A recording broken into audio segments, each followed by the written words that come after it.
Can you believe it has been 18 years since the last episode of the TV show aired and 16 years since Fred Rogers died? Yeah.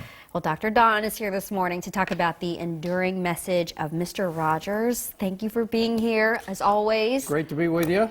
You got to meet him. I did get to meet him about 24 years ago, and it's a transformational experience because there's a lot of things that can be used to describe Mr. Rogers. The first, of course, is kindness, and the second, of course, is listening. Mr. Rogers was a great listener, and when you were with him, even for a short period of time, 5 minutes, kids, adults, all felt that you were the most important person in the world to Mr. Rogers. You immediately trusted this gentleman, just like you did on television. He was a person that was interested in what you were doing and valued you almost unconditionally for what you were doing, especially if you were working with children. Well, so there are some doctors who feel like their level of knowledge kind of puts them at a different plane and that they almost can't learn anything else. And you were not that way, but as a pediatrician, what could you take away from someone who wasn't a doctor and then use it with your patients and with your families? Well, the first and most important thing about Mr. Rogers was his respect for children. The fact that he had honest conversations about very difficult topics with kids. And he was one of the persons that showed them that the ritual of him coming in, changing into clothing, everything was slow. He only had two cuts every minute because he wanted to have that slow pace for kids. Mm-hmm. And the respect that he showed, his quotation, always think of the children first.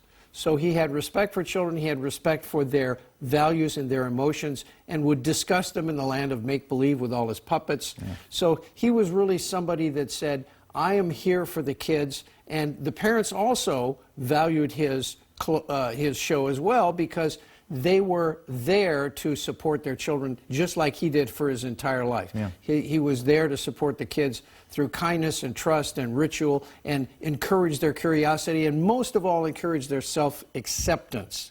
The most important word in Mr. Rogers' vocabulary was you. Remember the phrase, it's you I like, it's you, you, you. And the song has said, I hope that you'll remember even when you're blue, that it's you I like, it's you yourself, it's you. So he had the original likes, not Facebook. That's right. Well, I was wondering, how do you think he would respond to some of the challenges kids are facing today? Well, he did talk on one of his last programs about the challenges they faced after 2001, after 9/11. And he was not one to shirk from tough topics, but he always said that it was possible for children to be resilient and be recovering if indeed they had heroes in their lives. First responders and parents. And he said, always look for the heroes to help you. And the strength that he wanted to give kids is the strength to recover from times because he said in normal life, there's going to be ups and downs. And he was not reluctant to discuss that with kids. Yeah. Right. There's been an uptick in interest in him. This documentary that came out last year, it was the highest grossing, I believe, documentary, biography of all time. I was watching it on an airplane. I mean, you're bawling. Yeah, I mean, I'm not ashamed to say it. It was so moving, and now this movie comes out on Friday. What do you hope that kids who are going to, like Michelle's kid or my kid, or between the ages of whatever, 1 and 10, and haven't ever seen the show, what do you want them to know about Mr. Rogers? Well, I want them to understand that this was a person who was dedicated his whole life to enthusiastically supporting children, their acceptance of themselves, their acceptance of what they could or couldn't do, and the fact that they could be the best person they could be. And that's what he wanted for all kids. And he said, imagine what a real neighborhood would be like if everyone had a kind word for everyone else.